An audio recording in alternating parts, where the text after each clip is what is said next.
नमस्कार मित्रांनो, welcome to S class education. मी सुहानी सूर्यवंशी आणि आज आपण बघणार आहोत इयत्ता 10वी इतिहास. त्यामधला आपला 6वा चॅप्टर तो म्हणजे मनोरंजनाची माध्यमे आणि इतिहास. आय होप की तुम्ही सगळेजण विजन सिरीजला फॉलो करताय, ज्यामध्ये आपण आतापर्यंत इतिहासामधले 5 चॅप्टर्स कव्हर केलेले आहेत आणि आज आपला चालू आहे 6वा चॅप्टर. याआधी आपण काय बरं पाहिलं की कला कुठल्या कुठल्या आहेत, त्यांचा इतिहास काय आहे हे आपण 4थ्या चॅप्टर मध्ये पाहिलं. 5व्या पाठामध्ये आपण प्रसार माध्यमे पाहिलं, त्यांचा इतिहास पाहिलं. आणि आता 6व्या पाठामध्ये आपण बघणार आहोत की मनोरंजनाची माध्यमे कुठली आहेत आणि त्यांचा इतिहास काय आहे किंवा त्याच्या मागे कशा पद्धतीने ते सुरू कसं झालं किंवा त्याचा ऍक्च्युअल इतिहास काय आहे हे सगळं आपण आजच्या पाठामध्ये बघूयात. पण मनोरंजनाची माध्यमे म्हणजे काय? फॉर एक्झाम्पल आपण चित्रपट बघतो, मूव्हीज बघतो, आपण नाटक बघतो, आपण पोवाडे बघतो, आपण दशावतार बघतो, आपण हे सगळं जे काय बघतो हे का बघतो? म्हणजे आपल्या मनाला छान वाटावं, आपलं एंटरटेनमेंट व्हावं म्हणून आपण हे सगळं बघतो. म्हणजे मनोरंजन म्हणजे काय तर मनाला छान वाटावं किंवा मनाला आनंद व्हावा, मनाचा विरंगुळा व्हावा, यासाठी ज्या गोष्टी आपण बघत असतो तर त्याला आपण बोलतो मनोरंजनाची माध्यमे. ठीक आहे. तर मनाला विरंगुळा मिळवून देणाऱ्या गोष्टी म्हणजे मनोरंजनाची साधने होय. निरनिराळे छंद, खेळ, नाटक, चित्रपट आदी करमणुकीची साधने, लेखन, वाचनादी सवयी इत्यादींचा अंतर्भाव मनोरंजनामध्ये होतो. सो ह्या सगळ्या गोष्टी ज्या आहेत तर त्या मनोरंजनाच्या साधनांमध्ये आपल्यासाठी विचारल्या जातात. ठीक आहे. आता काय गरज आहे, म्हणजे कशाला करायचंय मनोरंजन? जर तुम्हाला कोणी विचारलं तर काय गरज आहे बघा. उत्तम प्रतीचे निखळ मनोरंजन व्यक्तीच्या निकोप वाढीसाठी महत्वाचं असतं. निखळ म्हणजे काय? त्याच्यामध्ये काही जास्त स्ट्रेस वगैरे नाहीये. आरामात निखळ. निखळ म्हणजे बोलूयात आपण दुःख नसणारं. खल म्हणजे दुःख असतं, तर तसं तुम्ही इमॅजिन करू शकता की सुख देणारं, मनाला आनंद देणारं. निकोप म्हणजे कुठे भांडणं नाहीयेत, म्हणजे अगदीच तुम्ही जर एंटरटेनमेंटसाठी स्पिट्सविला किंवा काय स्पिट्सविला असतं ना काहीतरी असतं, त्याच्यामध्ये भांडणं वगैरे काहीतरी असं असतं, किंवा तुम्ही बिग बॉस वगैरे बघायला गेलात तर ते कुठलं मनोरंजन आहे दॅट आय डोंट नो. पण मनोरंजन असं असावं की ज्यातून आपल्याला स्ट्रेस नाही मिळाला पाहिजे, म्हणजे आपण बघतोय स्ट्रेस घालवण्यासाठी आणि त्याने स्ट्रेस वगैरेच मिळतोय असं काही मनोरंजन नसावं. ते असं असावं की जे पाहिल्यावर मनाला समाधान वाटावं, आनंद वाटावा आणि नवीन काहीतरी काम करण्याची ऊर्जा मिळावी किंवा ऍटलीस्ट शांत झोप तरी लागावी. त्याला आपण बोलू शकतो की ते काय आहे, मनोरंजन आहे. ठीक आहे. चाकोरीबद्ध जगण्यातील कंटाळा दूर करून मनाला चैतन्य, ताजेपणा, शरीराला उत्साह व कार्यशक्ती मिळवून देण्याचे काम मनोरंजन करते. आपण बघा असं ठरवतो की संडेला मूवी बघूयात किंवा सुट्टीच्या दिवशी मूवी बघूयात, म्हणजे आपलं जे डेली रुटीन चाललेलं आहे त्यातून बाहेर येऊन आपल्याला काहीतरी वेगळं करायचं असतं, की आपल्या मनाला चेंज मिळावा म्हणून आपण चित्रपट बघतो, म्हणून आपण काहीतरी नाटक वगैरे बघतो, म्हणून आपण गाणी ऐकतो, म्हणून आपण डान्स वगैरे बघायला जातो किंवा कुठले असे कार्यक्रम असतील तर ते बघायला जातो. सो बेसिकली त्या रुटीन मधून बाहेर येऊन आपल्याला जो काही कंटाळा आलेला आहे त्यातून बाहेर पडण्यासाठी आपण मनोरंजनाची गरज असते आपल्याला, किंवा मनोरंजनाची अनेक साधने आपण बघत असतो. छंद व खेळाची जोपासना केल्याने व्यक्तिमत्वाचा विकास होतो. भारतामध्ये प्राचीन व मध्ययुगीन काळामध्ये उत्सव, सण, सोहळे, खेळ, नाच, गाणे इत्यादी अनेक मनोरंजनाची साधने होती आणि आहेत सुद्धा. आधुनिक काळामध्ये मनोरंजनाची अनेक साधने उपलब्ध आहेत. फॉर एक्झाम्पल आत्ताच्या काळामध्ये इंस्टाग्राम आहे, नेटफ्लिक्स आहे, झी 5 वगैरे सबस्क्रिप्शन घेतलं असेल तर ते सुद्धा आहेच आहे. म्हणजे काय की बेसिकली आता सुद्धा जी साधने आहेत तर ती आहेत, पण प्रकार बदलले गेलेले आहेत, काही नवीन प्रकार आलेले आहेत, काही वेगळे प्रकार आलेले आहेत. सो मनोरंजनाचे दोन प्रकारामध्ये आपण वर्गीकरण करू शकतो. एक तर आहे कृतिशील आणि एक आहे अकृतिशील. कृतिशील म्हणजे काय की ज्यामध्ये आपण त्या मनोरंजनाच्या माध्यमाचा भाग आहोत. फॉर एक्झाम्पल आपण स्टेजवर डान्स करतोय किंवा आपण नाटक करतोय किंवा आपण त्या मनोरंजनाच्या माध्यमामध्ये काम करत असू तर ते झालं कृतिशील मनोरंजन. आणि जर आपण त्यामध्ये काम नाही करत आहोत, आपण फक्त बघतोय, आपण फक्त आनंद घेतोय, तर ते झालं अकृतिशील, म्हणजे आपण काही कृती नाही करत आहोत ना त्यामध्ये. तर अशा प्रकारे कृतिशील आणि अकृतिशील असे दोन गटांमध्ये आपण वर्गीकरण करतो. कृतिशील रंजन म्हणजे एखाद्या क्रियेमध्ये त्या व्यक्तीचा प्रत्यक्ष शारीरिक मानसिक सहभाग होय. हस्तव्यवसाय हा खेळ हस्तव्यवसाय खेळ हे कृतिशील मनोरंजनाचे उदाहरण आहेत. म्हणजे खेळामध्ये आपण इन्व्हॉल्ड असतो तर ते कृतिशील झालं, आपण प्रेक्षक आहोत तर ते अकृतिशील झालं. सिमिलरली हस्तव्यवसाय म्हणजे काही काही हाताने बनवायचं आहे, आपण इन्व्हॉल्ड असू तर ते कृतिशील आहे, आपण इन्व्हॉल्ड नसू, आपण फक्त बघत आहोत तर ते अकृतिशील आहे. आपण जेव्हा खेळाचा सामना पाहतो, संगीत ऐकतो, चित्रपट पाहतो, तेव्हा ते मनोरंजन अकृतिशील असतं आणि त्यामध्ये फक्त आपण प्रेक्षकाची भूमिका जी आहे तर ती बघत असतो. आता त्यानंतर आहे ते म्हणजे लोकनाट्य.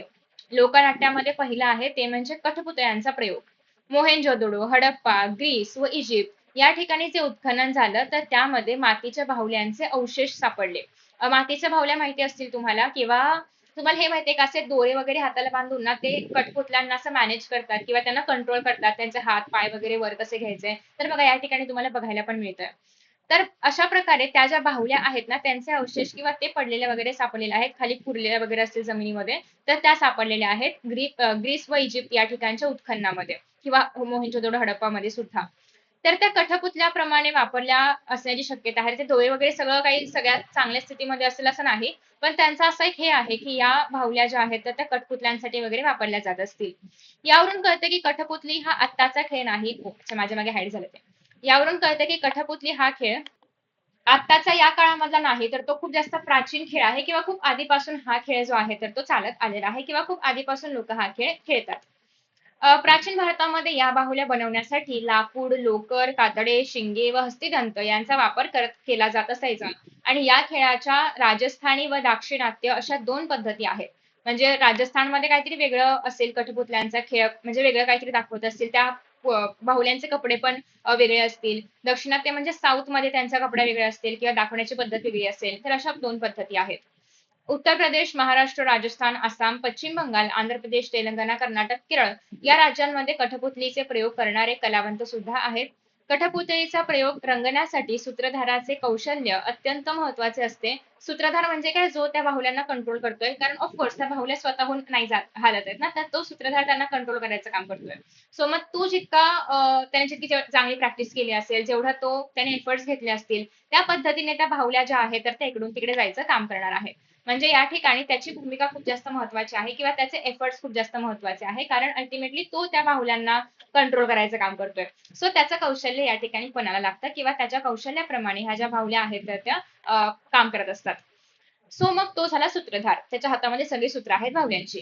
लहान रंगमंच, प्रकाश व ध्वनी यांचा सूचक उपयोग यामध्ये केला जातो. छाया बाहुली म्हणजे कधी कधी असं असतं, त्या बाहुलींची जी सावली पडते ती गोष्ट सांगत असते किंवा ती बघायची असते. हात बाहुली, हातावरती ती बाहुली अशी अशी आपण कंट्रोल करू शकतो. काठी बाहुली आहे, सूत्र बाहुली आहे, असे अनेक त्याचे प्रकार पण आहेत. जे कोणी कोकणातले आहेत, मालवण मधले आहेत, त्यांना माहिती असेल दशावतारी नाटके वगैरे. आणि जे नाहीये त्यांना बेसिकली सांगायचं म्हटलं तर विष्णूचे अवतार माहिती असतील तुम्हाला. मत्स्य अवतार आहे, वराह अवतार आहे, कृष्ण आहे, राम आहे. तर असे जे विष्णूचे सगळे अवतार आहेत तर ते दाखवलं जातं दशावतारी नाटकांमध्ये. तर दशावतारी नाटकात हा महाराष्ट्रातील लोकनाट्याचा एक प्रकार आहे. सुगीनंतर कोकण आणि गोवा या ठिकाणी दशावतारी नाटकांचे प्रयोग होतात. दशावतारी नाटके मत्स्य, कुर्म, वराह, नरसिंह, वामन, परशुराम, राम, कृष्ण, बुद्ध व कल्की या 10 अवतारांवर आधारित असतात. म्हणजे या 10 अवतारांची कथा बेसिकली दाखवली जाते. त्याला आपण दश अवतार बोलतो. ठीक आहे, अशा पद्धतीने त्याला आपण दशावतार म्हणतो. इव्हन रिसेंटली दशावतार मूवी पण आलेला आहे.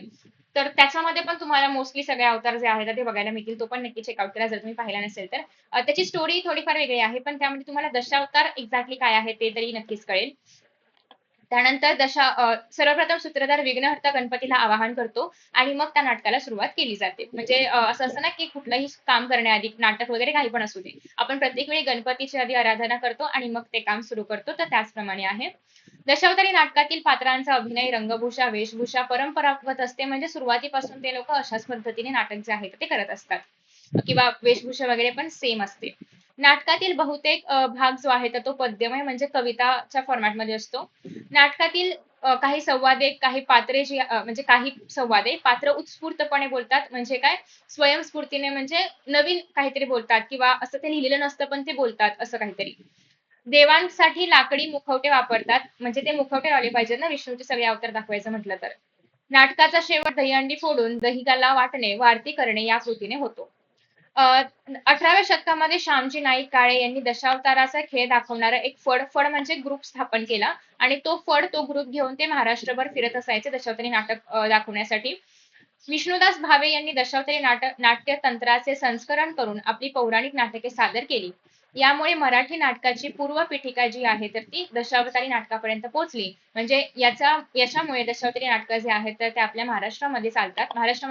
महाराष्ट्रामध्ये म्हणजे बेसिकली कोकण च्या पट्ट्यावरती चालतात. आतमध्ये वगैरे काही असेल म्हणजे ऑर्गनाइज करावे लागतात असे, पण युजली कोकणात वगैरे ही नाटकं चालूच असतात. ठीक आहे. तर आय होप की तुम्हाला दशावतारी नाटक, कथक, कठपुतली म्हणजे काय, मनोरंजनाची माध्यमे म्हणजे काय हे कळलेलं आहे. तर हे जे आहे तर ते नाटकांच्या ह्याच्यामध्ये येतं. नेक्स्ट आहे भजन असेल, कीर्तन असेल, हे सगळं आपण एका व्हिडिओमध्ये बघणार आहोत. त्याच्या पुढे तुम्हाला भारुड, तमाशा हे सगळं आपण एकत्र बघणार आहोत.